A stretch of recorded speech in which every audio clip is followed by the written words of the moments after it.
এই তো কিছুদিন আগে অফিস থেকে বেরিয়ে প্রচন্ড খিদে পেয়েছিল। রাস্তার এক কোণে দেখলাম ভুট্টা বিক্রি করছে। দু ধরনের ভুট্টা ছিল, একটা নর্মাল ভুট্টা আর একটা হচ্ছে মিষ্টি ভুট্টা। মিষ্টি ভুট্টার দাম 30 টাকা। তা কাকাকে বললাম যে কাকা, দুটো ভুট্টা লাগিয়ে দাও, ভুট্টা পোড়াতে দাও। কাকা অমনি ভালো থেকে দুটো ভুট্টা বার করে পোড়াতে দিয়ে দিল। শীতের দিন এরকম গনগনে উনুনের আঁচ, তার উপর এরকম ভুট্টা পোড়া, বেশ ভালোই লাগে।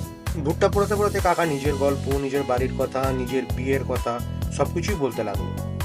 তারপর ভুট্টা দুটোকে উনুন থেকে নামিয়ে ভালো করে রগড়ে দিল, যাতে কোনো রকম পোড়া কিছু না থাকে। এরকম পোড়া ভুট্টা খাওয়ার মজাই আলাদা।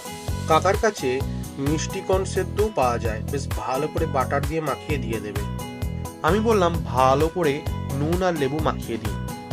বেশ রসালো লেবু দিয়ে নুন দিয়ে কাকা ভালোই মাখিয়ে দিল পুরো ভুট্টাটাকে। আর হ্যাঁ, যারা ঝাল খেতে পছন্দ করেন তারা অবশ্যই লঙ্কা বাটা নিতেই পারেন। আমিও কাকাকে বললাম বেশ ভালো করে একটুখানি ঝাল দিয়ে দাও, যাতে 2-3 মিনিট জ্ঞান না থাকে। কাকা বেশ নিজের মতন করে লঙ্কা দিয়ে রগড়ে দিল পুরো ভুট্টাটাকে। এই ভুট্টার মধ্যে 3টে ফ্লেভারই ছিল, মিষ্টিও ছিল, ঝালও ছিল আর নুনও ছিল, নোনতাও। খেতে দারুণ হয়েছিল। আপনারা অবশ্যই জানাবেন কারা কারা এরকম শীতকালে এরকমভাবে ভুট্টা খেতে বেশি পছন্দ করেন।